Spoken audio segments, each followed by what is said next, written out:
Hello, welcome to part 4 of my Endless Runner Devlog series. Last time I added a couple new obstacles and implemented a map shift system for high transform position values. Today, I am going to go over my process of implementing my own toon shader to the game. So, let's get to it. Toon shading, also known as cell shading, is probably one of my favorite art styles in games. The cartoony, clean, simplistic colors are really eye-catching to me. It's often found in anime-ish style games. Notable ones are Breath of the Wild and Genshin Impact. And after I decided that this was the kind of style I wanted for my game, I just thought, how hard can it be? So after hours of research on the topic, going through several different tutorials, and doing several tests, I have come to determine that it was very hard.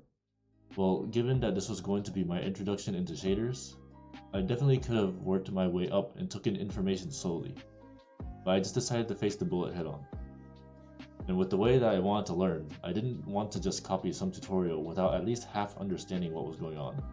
So it took me quite a bit before I settled on something that was close to the look that I wanted. The toon shading itself was not too bad. There were plenty of tutorials that pretty much gave the same information and taught basically the same things, so that I was able to catch on to it pretty quickly. With this knowledge, I was able to make the toon shading. However, this was not the biggest problem to me. The biggest problem to me was trying to make the outlines for the objects. I had originally tried to make an outline shader myself with the knowledge I had acquired over the course of watching several videos about shader graph, and I was able to make something that looked pretty alright. However, the problem with my implementation was it would not outline sharp corners like boxes properly. It kind of just made a little shine on the surface.